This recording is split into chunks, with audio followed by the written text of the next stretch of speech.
Hey, everybody, welcome back to the Ohio Valley Real Estate Report. My name is Johnny Kazemka, broadcasting live from our St. Clairsville, Ohio office studio. And with me today, Scott Connors, broadcasting live from Columbus. So, how you doing today, Scott? Good, Johnny. How are you today? Doing well, doing well. So, today you brought us an interesting topic about highest and best bidding war scenarios, how to navigate them as a buyer or seller. Why don't you tell us what you got? Yeah, so we were talking about what to talk about this week, and got to thinking about one of our last episodes. We talked about the news cycle and the way higher interest rates are being presented to the public. A lot of P's in there, um, and you know how there's now this perception that maybe the market's really cooled down and prices are going to come down. We sure haven't seen that. I don't know about you, but I'm seeing an awful lot of multiple offers, both for my buyers and my sellers. Yeah, I mean, the market has always been favorable, at least for the thing that drives it. If it's good location, good condition, good price, specifically, highest and best, even during the worst of times, has never been something that it's always been on the table. Yeah, we talked last time about how we still have a dramatic lack of inventory in the market, and even if buyer activity has slowed a little, Hmm. one of my favorite phrases is maybe we've gone from the white hot market of the last couple of years to just a red hot market, but it's still a really hot market, right? Well, temperatures are dropping, but that certainly doesn't mean that price is going with it. So there's a seasonal thing that we talk about, the Of verbiage course. seasonal adjustment, right? Where Yeah. people have this theory, whether it's founded, whether it's unfounded. In fact, we went over the last podcast. The typical list price versus sales price ratio is higher in the winter months. Yeah. So I've seen over and over again that in this current environment, what's going on right now today on the ground is if a good house in a good neighborhood comes on the market at the right price, you're very likely to see multiple offers. Would you agree with that? 100%. In fact, it just happened. I want to say yesterday. So it's Yeah. and the timing of it usually is what makes the you usually see multiple offers within the first couple of weeks, if not the first week of a listing being on the market. Yeah, And sure, for sure. for you as a seller, that should be an indicator of what to expect. If you put it this way, if you just listed your house for sale and you're not seeing multiple offers, it might be a question of condition, a question of pricing, or a combination of both. But it's probably not because of the market. Would you agree? Correct. Yeah, it's not the market, the 100%. marketing. It's not as long as your home is for sale and it's in front of people that are looking to buy. Even if there is a truth to the narrative that there's lesser listing volume in the winter times, the listing volume deficit is not as well. Let me walk it back. The buying volume deficit. There's always more buyers than there are sellers. So to that extent, Yes. unless that changes, there's always a potential for highest and best. So it's very much worthwhile to talk about multiple offers. And I thought maybe we could do it both from the buyer's perspective and the seller's perspective. I know you and I love to strategize and put our clients in the best negotiating position possible. And so, how about I was thinking we do a little role play. How about you be the buyer's agent for a minute? I'll be the seller's agent. That's kind of how we started off this whole thing, and would right? Well, yeah, and it's just advantageous to learn to start all over again. So, yeah, as a buyer's agent, let's just say what you have a house at 200,000 just went on the market, Sure. So and so my listing just hit the market at 200K. Um, we're seeing a ton of showings, and now you're going to advise your buyer on how to put themselves in the best position to win the house. So what kind of things are you telling them? so if I'm representing a buyer at this point and there's multiple showings, multiple offers, I would love to say I have somewhat of any real influence that I can help get you the best price as possible because I truly want to. However, your positional power to negotiate right now is negated, if not all but gone. You have to do equal to or better than the competition standing next to you. And most likely, we're not going to know any real detail about their offer. They won't know any real detail about yours. My advice would be to consider highest and best, whether that means going above asking price or escalating your offer using escalation clauses. We can also talk about types of offers. If you have the ability to switch types of financing, we can talk about inspection, waiver of rights. There's other things that you can do, not just in price to enhance your offer, but certain things as maybe even larger earnest money deposit and a shorter time frame for inspections. All of those have their benefit as a buyer. Yeah, I think that's great advice. I think everybody focuses on price, and it is certainly important. But we've both had sellers reject higher offers in favor of lower offers in terms of dollar amount because some of the other terms were much more favorable. Um, and so I agree with you. I like to talk to buyers about, obviously have a pre-approval letter. Hmm. Without that, in a multiple offer situation, you're probably sunk. If you have an option to use a more preferred financing uh, type, that's going to help too, right? Well, yeah. And so And why don't you talk about what do you mean by preferred financing? well, so most sellers, in order of preference, would like to have cash number one. Hmm. If you can't get cash, you want to see conventional with a pretty decent down payment. If you can't go conventional, then you drop into the government loans. But I would also add, so you go as far up that ladder as you can, but Hmm. something that virtually every buyer can do, and they often don't, and it's so frustrating when they don't take our advice on this, is use a better lender. As a seller's agent, we see multiple offers all the time, and I'm going to advise my sellers on Hmm. which of these various lenders I've had good experiences with and which ones I've had bad experiences with. And I've had multiple well qualified buyers lose the house they wanted to get Hmm. because they were insisting on using an online brokerage or a mortgage broker or an out of town mortgage broker, where the other buyer is uh, is using somebody local who we know and we trust, and the sellers know they're likely to have a smoother transaction because of that. Yeah, and even if the sellers don't, you as a seller's agent in this role play, this narrative, you do, and it's your advisement that people rely on Sure. specifically. That's the whole point, and you're not wrong. I've lost many deals to something of that regard. Out of state lenders, not to knock on them, but you're typically just a number. And when things go wrong, they kind of look backwards to us to kind of solve their problems that they create, and it just makes it for a much messier transaction. Sure. And I think buyers don't realize that the seller's agent is going to advise their seller about what to expect, right? And I wouldn't be doing my job as a seller's agent if I've got three different offers in front of us, and one of them is a lender who I know and trust and have done 100 deals with, and I'm pretty sure is going to go pretty smoothly. Hmm. And the other one is one of the big names that we've had such bad experiences with. Of course, I'm going to share that with them. And I've had sellers take offers that were significantly less in terms of dollar amount, um, because they weren't crazy about the specific lender that buyer was using. One of my favorite things to do, I've just started this recently, maybe in the last year or so, is when I represent a seller and we have multiple offers coming in. Typically we reach back out to each agent who's brought an offer. We ask for their highest and best offer by a certain Hmm. time.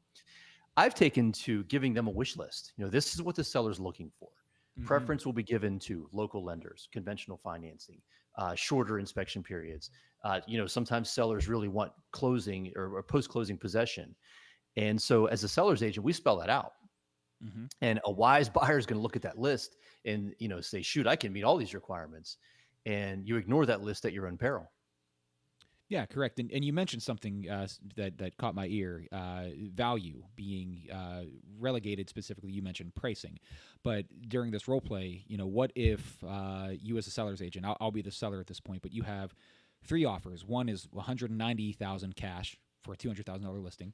One might be 200,000 conventional, and one might be 205 government backed.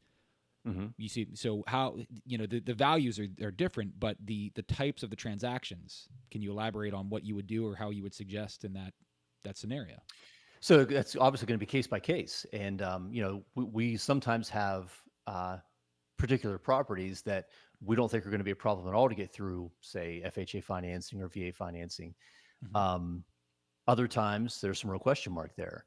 And so let's say you have a property that maybe has some repair issues or some likely repair issues, and it's in an estate, and the decision makers are not local. They're, the sellers kids have the property and they're living in California. Well, they're in no position to go down a checklist of items that an appraiser might come up with from an FHA loan. Hmm. And so in that case, yeah, they may give up $5,000 to do a conventional or cash deal all day long. In other cases, you've got a house that's totally remodeled and the owner's, pretty handy, and they don't mind rolling the dice to see what's going to happen with that. But again, I would argue that as much of a factor as the type of loan is the specific lender. Correct. Let's say in the VA world, VA loans not any harder to get through than an FHA loan necessarily. But there are a lot of VA lenders or who kind of specialize in VA lending who aren't Mm-hmm. local, and they're just a nightmare. And that with that particular lender, maybe the chance of that deal closing is 60%. Where take that VA loan down the street to someone that we've worked with over and over again, and that percentage jumps up to 95%. And it's such a And crazy so, thought, yeah, because of the loan being the exact same. It's at the end of the day, absolutely, it's government endorsed by a government entity. It's no different yeah, where it's made from here. It's just about that finite control where if something goes wrong, I can shake a desk locally. exactly. I can't even slam a phone anymore. Everything's cell phones now. You look silly You know, when you slam yeah. that hang up button The, on your the, cell phone. the Um, worst we can do now is just type in all caps. So we can't even get our message across. Well, and I think there's a factor that's in play here. We kind of veered off our chosen topic, but it's one that's near and dear to our heart, I would suppose. When you start talking about local lenders, that local lender that we do 100 deals a year with, and the appraiser does 100 deals a year with, and we need to work something out. Everyone wants to make that happen.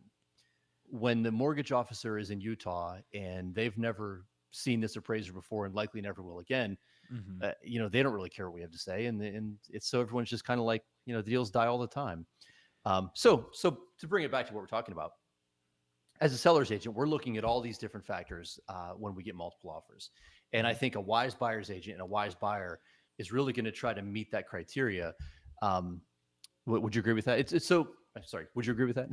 Obviously, yeah. I mean, as far as it really becomes down to, you mentioned value, and I've always said this: value is not relegated specifically to dollars and cents. We focus primarily on that, and I don't blame anybody. It's not lost on me, but I always try to at least inject the difference between intrinsic value and extrinsic value. Intrinsic value is Mhm. what a buyer is willing to give and a seller is willing to accept. It's made out of brick and mortar and wood and everything else that every other house you've ever seen is. Extrinsic value, are you willing to go above or beyond or willing to compete with another buyer standing next to you to gain that comfort of being within the school zone that you wanted, to gain that extra square footage, to gain that relocation, whatever it is? Only you as the buyer can really speak to how much that's worth to you. And if it's worth more, let's escalate your offer using escalation, or let's talk about some of these other ideas. So one of my favorite things to do when I'm negotiating is what try to find something we can give the other side that they see a huge value in, but doesn't cost us anything, right? Sure. And so an example of that, well, the easy example is lender. Guess what? I can Mm-hmm. switch lenders to the one you want, and it doesn't cost me any more. In fact, it might save me money. Mm-hmm. You feel like you're getting something; it doesn't cost me a penny. Mm-hmm. So why wouldn't I do that? Um, you also see things like post closing possession. Now we're not a big fan of post closing possession, but if you're a buyer in a position where you can wait 2 weeks to move in, that might be a huge value to the seller. And while you are taking a little bit of risk by doing that, it doesn't really cost you anything. Um, and so I always try to find those angles where my side is benefiting from this particular point, but it doesn't actually cost them anything. Yeah, I mean, it's like we were just saying, value isn't specifically to dollars and cents. Any little creature comfort that you can give to the seller, whether it's even appeasement of anxiety, which is probably arguably equal to monetary value. I don't want my seller to react to a VA loan that thinks, oh man, I've heard terrible things about government loans, and immediately shut it down. If we can appease them by saying, hey, at least this VA loan is, put it this way, I would rather advise my seller with a VA loan with a local lender than something conventional from someone that I've never met. 100%. And what a misperception that is, right? Mm-hmm. As a seller's agent, it's my job to educate my seller because you do hear people say things like, "Boy, those VA loans, they're really tough to do. They're a pain in the neck. I don't want to mess with those." And our job is to educate them and say, "Yeah, not so fast. Mm-hmm. That VA loan with a good local lender is a piece of cake. That Mm-hmm. conventional loan with an online lender can be an absolute nightmare." Yeah, without even question. So it's just one of those things that there's not really a direct answer of do this and you'll always win in a multiple bidding scenario, because you had said No, even the condition of the house dictates even what the seller is willing to do. Things like home sale contingency with multiple offer scenarios. It's hard to, the more that you complicate things, it doesn't matter what the price is. It could be the 10, 20, $30,000 over asking price, but if it's the most cumbersome, most indirect path to get to closing, most sellers, you know, they're not exactly enthusiastic about taking the most difficult way. And besides, even if that deal doesn't close, it doesn't matter that the offer was higher in price because That's the deal exactly doesn't right. close. You're not going to see. Not only are you not going to see that extra $5,000, you're not going to see any of that money because that deal's not going to close. And then it has to go I- back I'll on the give you market. Hmm. right. Yeah. Another example I've used before of items that one side sees value in that the other side doesn't. And boy, if you're sharp about this, you can really get an advantage for your client. Hmm. I had one time where the buyer and seller had come to agreement on everything, except the seller raised an objection about wanting to keep the mineral rights at the last minute. Sure. Now, this particular property was in Woodsdale on about an eighth of an acre. Hmm. Now, I know those mineral rights aren't worth anything. They're Yeah. never going to be worth anything. There's nothing there. And so, but the seller was insisting on keeping them. I said to my buyer, hey, but tell him sure, but you're going to take $3,000 off the price. And the seller agreed immediately. So the buyer got $3,000 back off their price, for absolutely nothing, literally for nothing. Yeah. And so that's one of my favorite things to do when we're negotiating is to try to find those little angles to give our side that advantage. I'm going to go back to something you mentioned early on in this escalation clause. Walk us through what an escalation clause is, because in my experience, that's relatively new in our area. Yeah, and it's kind of, you ask 5 agents the same question, and some of them will look at you with a blank stare. Yeah. Escalation, especially in these types of scenarios, is almost imperative.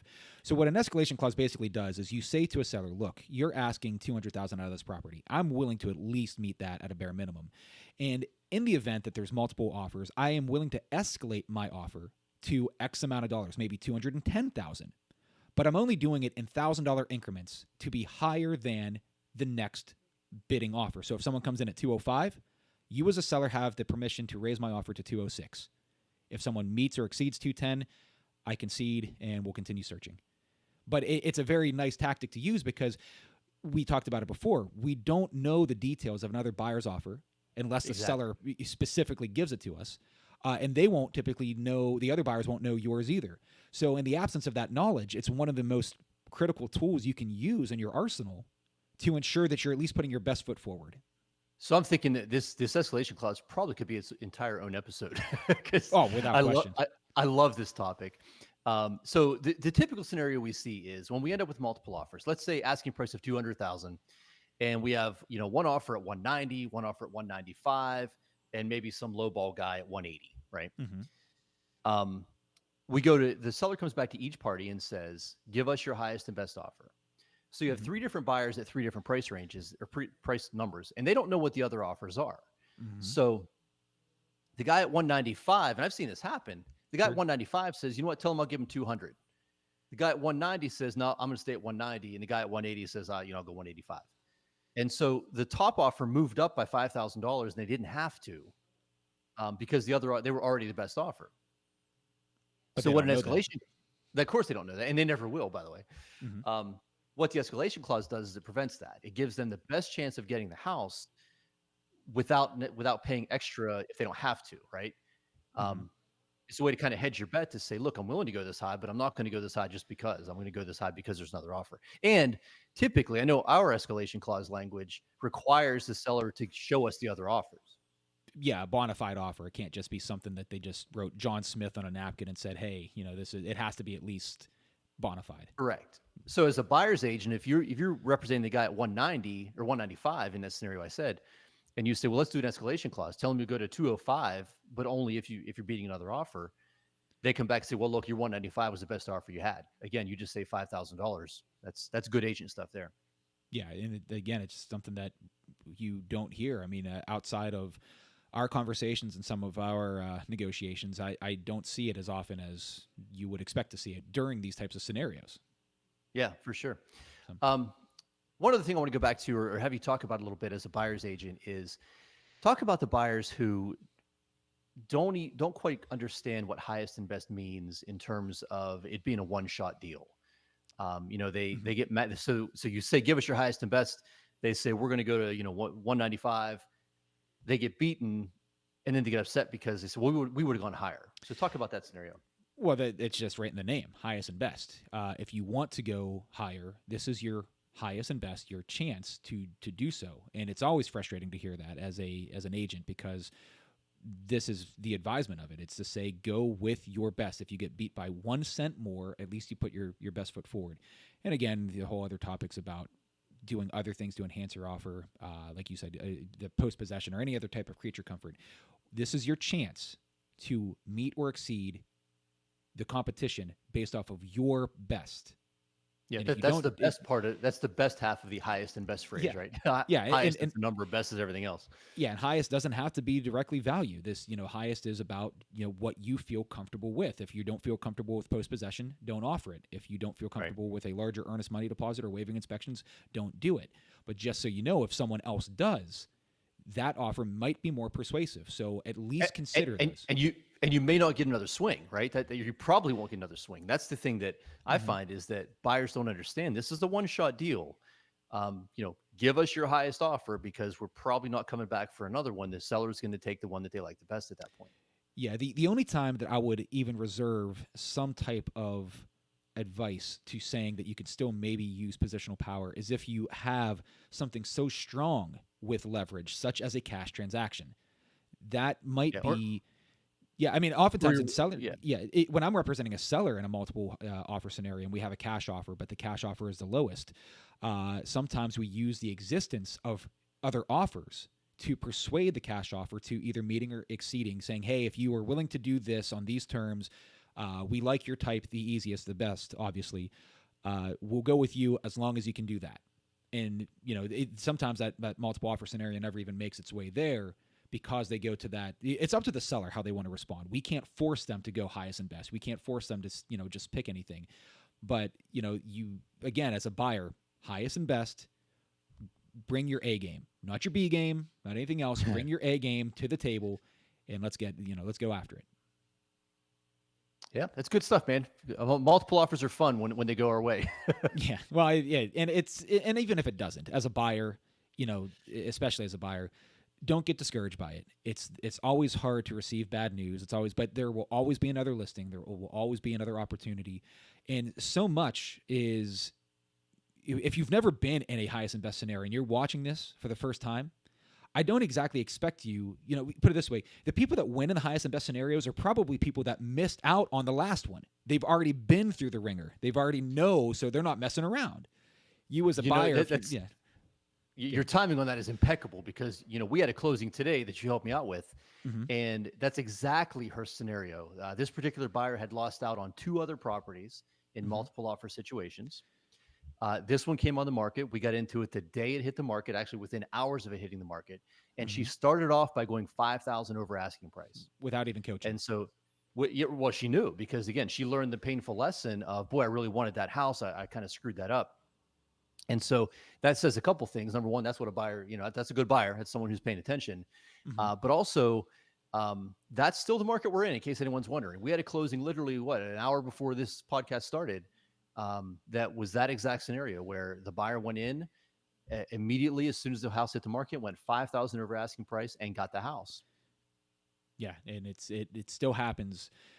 Like I said, the market condition, when people say hot market, cold market, or anything else, the market conditions can be the absolute worst in the world.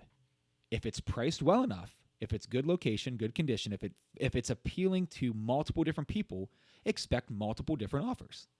As long as you've got more buyers than you do sellers, there's only one of those houses, and there's more than one person who wants it. So that's what we see every day. Yep. Well, do you have any other info before we sign off here? No, it's good stuff, man. I love this part of our job. I love the negotiating side of it, and especially when we get a win. Oh yeah, there's no other feeling. Well, yeah. Thank everybody for watching. We'll tune in next week, and we'll have another topic. I'm Johnny. Scott, thanks for joining us. We'll see you soon. Thanks, man. Talk to you soon.